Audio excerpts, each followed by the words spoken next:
Hello friends, আমি শুভম। সকালবেলা কোনো খবরাখবর ছাড়া পঞ্চায়েত সিজন 3 ট্রেলার লঞ্চ করে দেওয়া হয়েছে। সবাই হা করে বসছিল। কেন? কারণ পঞ্চায়েত সিজন 1 আর সিজন 2 প্রচুর লোক দেখেছে, প্রচুর হিট একটা সিরিজ। 3 নম্বরটাও কি সেই আশা দিচ্ছে? ট্রেলারটা কি বলছে? চলুন পজিটিভ দিক নেগেটিভ দিক নিয়ে কথা বলি। এই সিরিজটা ডাইরেক্ট করছে দীপক মিশ্রা। কাস্টে আছে আমাদের জিতু ভাইয়া, রঘুবীর যাদব, নীনা গুপ্তা এবং আরো অনেকে। গল্পটা যদি বলি, গল্পটা আবার এক ধাপ এগোনো হচ্ছে। জিতু ভাইয়া যা ট্রান্সফার হয়ে গেছিল, তার ট্রান্সফার ক্যান্সেল হয়ে গেছে, সে আবার গ্রামে ফিরে আসছে। গ্রামে এসে দেখছে গ্রামে আলাদাই জিনিসপত্র চলছে। পঞ্চায়েত ইলেকশন হবে, ইলেকশনের জন্য ভূষণও এবার দাঁড়াচ্ছে, মানে যে ক্যারেক্টারটা সবকিছুতে বাধা দেয়, প্রধানের রাইভেল। এমনের সঙ্গে প্রধানের রাইভেলিটিটা কোথায় যাবে, জিতু ভাইয়ের লাভ স্টোরি কোথায় যাবে, এই সবকিছুই কিন্তু দেখানো হবে এই সিজনের মধ্যে।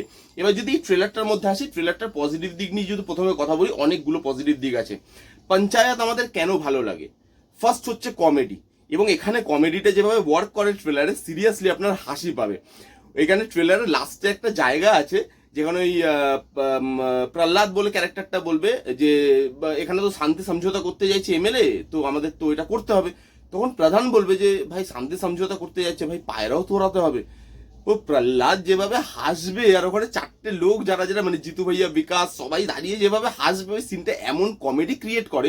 এবং এইখানে আপনি দেখবেন পঞ্চায়েতের কমেডিগুলো না খুব অর্গানিক লাগে দেখতে, ফোর্সফুল মনে হয় না, মনে হয় সিচুয়েশনের সঙ্গে ওগুলো পুরো একদম জেল করা, যা সিচুয়েশন হচ্ছে এবং সিচুয়েশন অনুযায়ী কমেডিটা বেরিয়ে আসছে। আর কমেডি কিন্তু খুব পাওয়ারফুল। যেমন এখানে কমেডির আরেকটা সিন আছে যেখানে জিতু ভাইয়ার গার্লফ্রেন্ড জিতু ভাইয়াকে বলবে যে চলো একদিন চা খেতে যাই, তো জিতু ভাইয়া বলবে যে সকালবেলা গেলে তো সবাই দেখতে পাবে, চলো সন্ধ্যে 7টার পরে যাই, কারণ তখন কেউ দেখতেও পাবে না, অন্ধকারও হয়ে যাবে, তো কোনো প্রবলেম হবে না।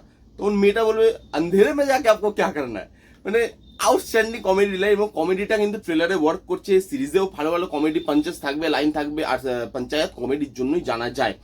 সেকেন্ড যেটা নিয়ে কথা বলবো, কাস্টিং। পঞ্চায়েতে যে লোকগুলো আছে তারা একটা কার্টুন, এবং এই ক্যারেক্টারগুলো লোক ভালোবাসে দেখতে। এই যে প্রহ্লাদের ক্যারেক্টারটা, প্রধানজির ক্যারেক্টারটা, বিকাশের ক্যারেক্টারটা, জিতু ভাইয়ার ক্যারেক্টারটা, পঞ্চায়েতের বউ মানে পঞ্চায়েত প্রধানের বউ, এই যে ক্যারেক্টারগুলো, এগুলো লোকের মনে রয়ে গেছে এবং তাদেরকেই আনা হয়েছে। তারা প্রত্যেকে ভালো পারফর্মার, এবং যখন পঞ্চায়েত তারা করতে আসে তারা আলাদাই লেভেলের একটা পারফরমেন্স দেয়। এখানেও পারফরমেন্স ভালো পেতে চলেছি।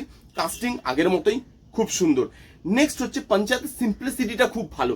পঞ্চায়েত এত লোকের কেন পছন্দ হয়েছে জানেন? কারণ আজকের দিনে এরকম ধরনের high budget film, high budget series যখন আসছে, তখন একটা পঞ্চায়েতের মতো সিরিজ আসে যেখানে গ্রামের রুটনেসটাকে দেখানো হয়, সেখানকার সিম্পলিসিটিটাকে দেখানো হয়, সেখানকার লোকজন কতটা সিম্পল, কতটা নর্মাল লাইফ লিড করে, তাদের প্রবলেমগুলো নর্মাল বাট কতটা মানে মানে ভ্যালুয়েবল তাদের কাছে, এবং কত কিছু চলে তাদের লাইফে। এই জিনিসটা যেভাবে দেখায় উইথ রুটনেস, যে মানে আপনি দেখবেন সিজন 1 আর সিজন 2 প্রচুর হিট, প্রচুর টাকা পয়সা আছে এখন। এবার আপনি যদি দেখেন যে সিজন 3টাও কিন্তু তারা সিম্পল রেখেছে। তারা কিন্তু চাইলে করতে পারতো সিজন 3টাকে ল্যাভিশ ভাবে শুট, তারা সিজন 3তে অনেক কিছু আনতে পারতো, টাকা পয়সা খরচা করতে পারতো। কিন্তু এই পঞ্চায়েতের ব্যাকগ্রাউন্ডটা এমনই একটা ব্যাকগ্রাউন্ড যেখানে টাকা পয়সা খরচা করলে সেই ব্যাকগ্রাউন্ডের এসেন্সটা নষ্ট হয়ে যাবে, সেখানকার যে লোকজন আছে, সেখানকার যে রুটনেস আছে, সেই এসেন্সটা নষ্ট হয়ে যাবে।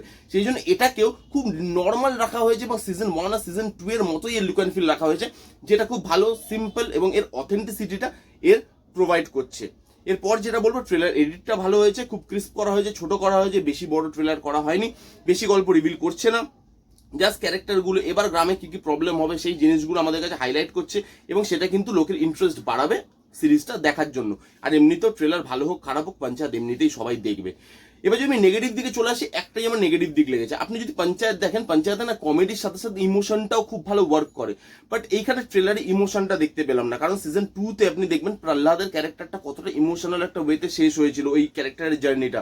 তো একটু যদি ইমোশনাল টাচও দেওয়া যেত কমেডির সাথে, তাহলে কি সব ধরনের মশলা পড়তো ট্রেলারটায়, লোক বুঝতে পারতো যে না এইবারও কমেডির সাথে সাথে ইমোশন, ওই যে বন্ডিং, ওই জিনিসগুলো থাকতে চলেছে। বন্ডিং কমেডি সেগুলো আছে, কিন্তু ইমোশনটা আমার মনে হচ্ছে ট্রেলারে কোথাও গিয়ে একটু ল্যাক করেছে। একটু ইমোশনাল দিক যদি একটা দুটো গ্লিমসেস দেখানো যেত, তাহলে আমার মনে হয় বেশি ভালো হতো।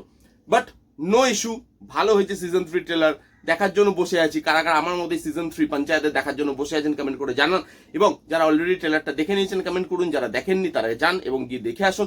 যারা পঞ্চায়েতের ফ্যান তারা কমেন্ট করে জানান। ভিডিওটা কেমন লাগলো জানাতে ভুলবেন না। ভিডিওটা যদি ভালো লাগে তাহলে please give it a Thums up, like করবেন, কমেন্ট করবেন, শেয়ার করবেন, চ্যানেলটাকে আমার সাবস্ক্রাইব করবেন। দেখা হচ্ছে নেক্সট কোনো ভিডিওতে। ততক্ষণ bye bye, take care and be safe.